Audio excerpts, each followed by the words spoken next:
তো এই যে আবারও চলে আসলাম নতুন রান্নার ব্লগ নিয়ে। কি রান্না করব আর কি গল্প করব তাই আপনাদের শেয়ার করতেছি।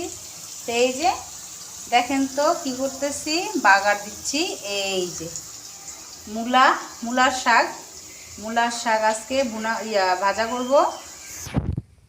এই যে আমি পেঁয়াজগুলো ঢেলা দিছি, পেঁয়াজ রসুন এখন একটু ভাজা ভাজা করব। আমার ফেভারিট খাবার মূলার শাক।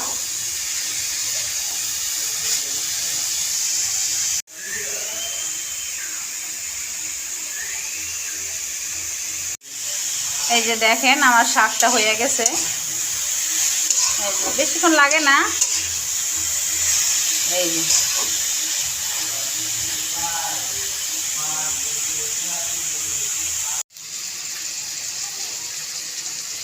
আসসালামু আলাইকুম, আমি আপনাদের সাবিয়া আপা। আমি সব সময় দোয়া করি আপনারা ভালো থাকেন আর আমিও ভালো আছি। তো এই যে অন্য চুলায় এই যে মাছের তরকারি বসাইলাম, গুঁড়া মাছ। তো এখানে পেঁয়াজ দিছি, কাঁচামরিচ আর লবণ দিছি, দিয়ে আগে তেল দিয়ে ভাজতে থাকি। দেখেন আমার শাক ভাজা হয়ে গেছে, একদম সবুজ। আজকে মন মতো ভাত খাবো এই শাক দিয়ে। পেঁয়াজগুলো আমি যে বাদামি কালার করছি, এখন মশলা দিতেছি।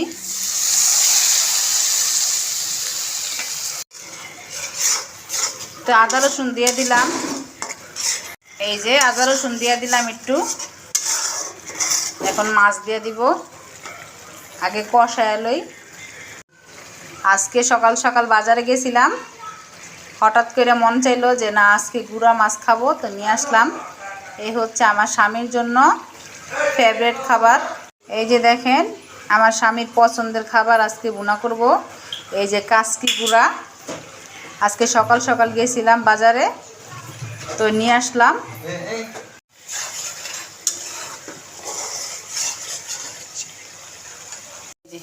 মাছগুলো সুন্দর করে ধুয়ে দিছে আমার আম্মু। আমার আম্মুর অনেক গুণ, ওর একানিও গুণ আমি নাই। দোয়া করবেন আমার আম্মুর জন্য, উনি খুবই অসুস্থ, সবাই দোয়া করবেন। আমিও সবসময় দোয়া করি আপনাদের আম্মুর জন্য। এই যে দেখেন অল্প করে পানি দিছি, এই যে একটু পোড়া পোড়া করবো। এই যে দেখেন পারফেক্ট